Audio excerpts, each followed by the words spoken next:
Forensic, उसमें कुछ important topics हैं जिनको कवर करने की कोशिश करेंगे, ठीक है, लेकिन ये सारे इंपॉर्टेंट होंगे।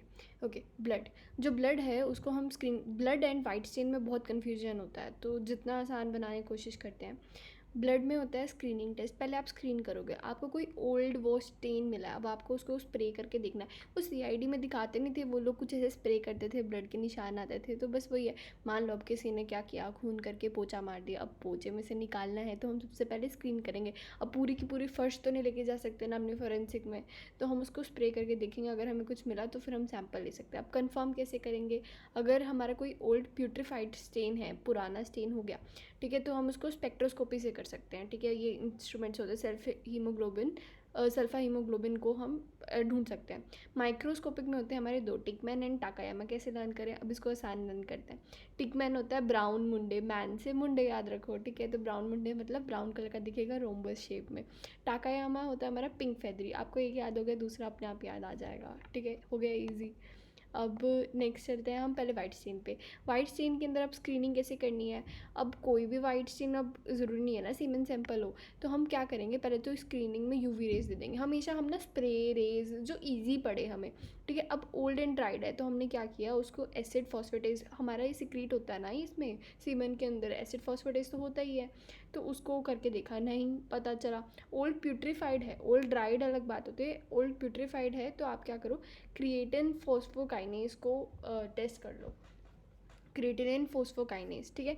फिर कंफर्म के ऑब्वियसली स्पर्म होगा तो फिर सीमेन वही हो गया ना हमारा, कंफर्म ही हो गया। माइक्रोस्कोपी में दो टेस्ट होते हैं, उसको हम बोलते हैं बीएफ, तो इसकी भी ट्रिक है, बारबेरियो की भी फर्दर बीएसपी, बहुत आसान हो जाएगा, बीएसपी लर्न कर लो। बारबेरियो में पिक्रिक एसिड, प्रोस्टेट ग्लैंड से स्पर्मिन, तो ये सारा ही इसी के अंदर आ जाता है, ठीक है। पिक्रिक एसिड हमेशा येलो कलर का होता है। फ्लोरेंस में आ जाएगा हमारा कोलिन, जो कि हमारा सेमाइनर्वस साइकिल्स होता है, एक लर्न कर लो दूसरा लर्न करने की जरूरत ही नहीं है, ठीक है। और फिर उसके बाद है हमारा ओके, क्लोजेस पढ़ लेते हैं पहले। देखो हमारे क्लोजेस होते हैं, सबसे पहले मैंने बीएनएस वाले के अंदर कवर कर दिया था, फिर भी एक बार खोल देती हूँ। देखो 114 जो है वो हर्ट होता है, 1 2 3 4, तो 4 से हर्ट हो गया, ठीक है। फिर उसके बाद उसकी पनिशमेंट होती है, उसके नेक्स्ट ना उसकी पनिशमेंट होती है, ऑलमोस्ट सब में यही रूल फॉलो होता है, बस एक पर्जरी के अंदर, देखो पर्जरी के अंदर हमने एक स्किप किया है, actually defines पर्जरी 2 to 7 and 2 to 8 folds evidence होता है, ठीक है, उसकी डेफिनेशन होती है।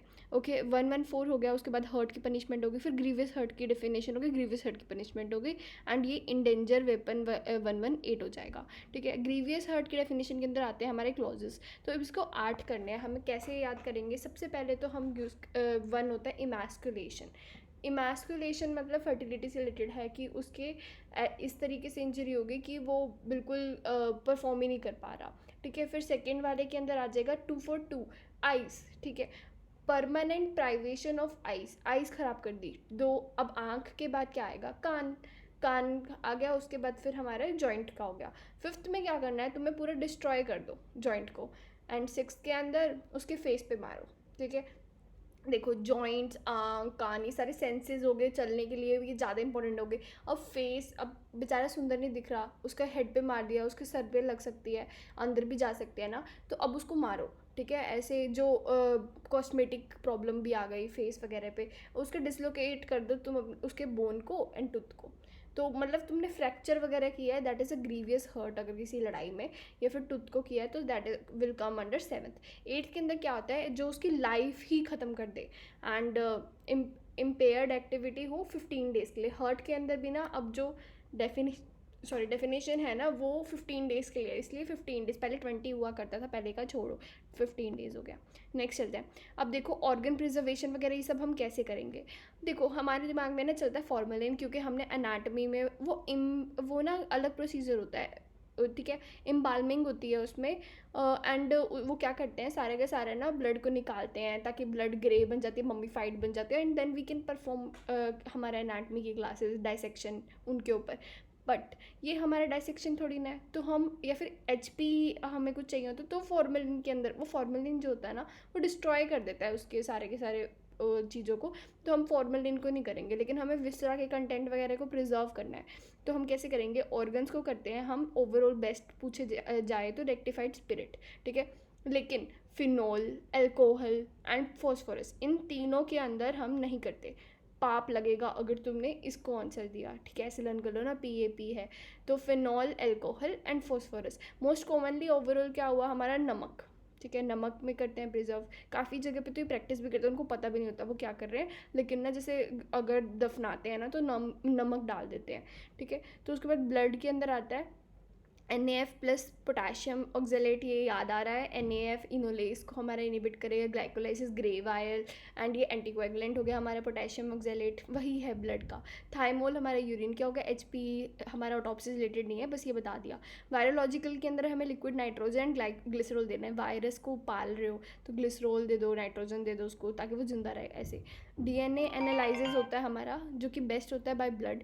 EDTA अर्ली के अंदर क्या होगा, अगर प्यूट्रिफेक्शन है अर्ली तो आप थाई मसल के अंदर DNA एनालिसिस करो, ठीक है। अगर लेट है तो आप बोन को यूज़ कर सकते हैं फॉर DNA एनालिसिस। फिर एक जार होता है जिसके अंदर हम स्टमक के साथ 30 सेंटीमीटर स्मॉल इंटेस्टाइन को करेंगे। जार 2 के अंदर हम लीवर को करेंगे with gall bladder and half of both kidney, ठीक है। ये एक साथ ही करना है, ठीक है, दोनों के दोनों। स्प्लीन प्लस माइनस होता है। नेक्स्ट चलते हैं MTP। अब बहुत क्वेश्चन आ रहे हैं यार MTP पे, पढ़ लेते हैं। देखो एक डॉक्टर होता है 20 वीक तक, रिस्क ऑफ लाइफ हो चाहे मदर को हो चाहे बेबी को हो, ठीक है, कॉन्ट्रासेप्शन फेलियर के कारण 20 हफ्ते तक, ठीक है। उसके बाद नहीं, 20 हफ्ते से 24 वीक तक 2 डॉक्टर चाहिए होते हैं। अगर किसी की भी लाइफ को रिस्क है, स्पेशल कैटेगरी, आपको ना पढ़ते ही समझ आ जाएगा, ये थोड़ा अलग केस है। जैसे मेंटल रिटार्डेड होगी फीमेल, फिजिकली डिसेबिलिटी होगी फीमेल के अंदर, एंड माइनर केस होगा, ये सब चीज़ें में रेप का केस होगा, चेंज इन मैरिटल स्टेटस हो गया, ये डिजास्टर इमरजेंसी चल रही है, जैसे कोई भी प्रोटोकॉल चलते हैं ना, तो उस टाइम पे कोई प्रेग्नेंट होगा तो ऑब्वियसली नहीं पाल पाएगा, खुद ही की जान नहीं बचा सकता, तो 20 to 24 वीक्स में उसमें कर सकते हैं हम। And more than 24 weeks medical board decide करेगा, ठीक है। इसमें हमारे OBG वाले, रेडियोलॉजी वाले, पीडियाट्रिक्स, ये सारे मिलके सोचते हैं सीरियस एबनॉर्मेलिटी इन फीटस होनी चाहिए, ठीक है। अब देखो खुद सोचो, अब एबनॉर्मेलिटी इन मदर, मतलब मदर की लाइफ को रिस्क होता है तो वो तो स्टार्टिंग में ही कर देते हैं ना हम। एंड अगर फीटस है अभी तक ना 24 वीक से ऊपर हो चुका है तो वो सर्वाइव कर सकता है, तो हमें बहुत सोचना पड़ेगा उसको अबॉर्ट करने से पहले। OBG के अंदर क्या होता है, हाँ सॉरी, कौन कौन कर सकता है, अब ये इंपॉर्टेंट है। OBG के अंदर कोई भी डिग्री कर रखी हो, ठीक है, तो DNB हो गया हमारा, MD हो गया, तो वो तो सब कुछ ही कर सकती है ना। और अब आती है बात रजिस्टर्ड मेडिकल प्रैक्टिशनर, जैसे हम सारे लोग हैं, ठीक है। तो हम लोग अगर 6 मंथ इंटर्नशिप हाउस सर्जन बने या फिर 1 साल सिर्फ OBG को डेडिकेट करें तो we will be equivalent to OBG। इतना टाइम डेडिकेट कर दिया यार।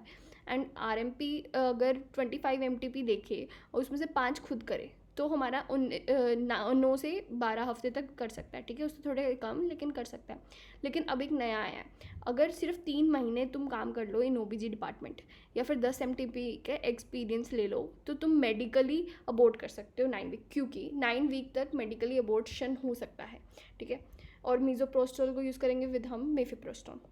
नेक्स्ट है वाइट, ये हो गया जुडिशियल। हाँ देखो ये सारे ना हमारे क्या कोर्ट्स वगैरह होते हैं एंड कितनी उनको हमने दे रखा है परमिशन, कहाँ तक सज़ा दें, कितना फ़ाइन दें, उसके ऊपर है, ठीक है। इसको इजी बनाएंगे।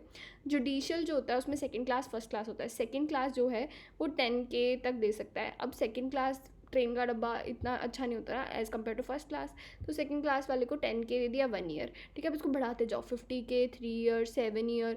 ऐसे नहीं लग रहा है हम अपने पीडिया के वो पढ़ रहे हैं जो हाइट वगैरह पढ़े थे कि हाँ भाई इसमें X हो जाएगा, फिर उसके बाद इसमें 2X हो जाएगा, ऐसे वाला, ठीक है, वही है 1, 3, 7 years. And then session court आता है असिस्टेंट, तो 10 ईयर्स तक हो सकता है। अनलिमिटेड जहाँ पर शुरू हो गया ना कि फ़ाइन अनलिमिटेड दे सकते हो, फिर वो आगे तक चलेगा, तो इसलिए मैंने बार बार नहीं लिखा।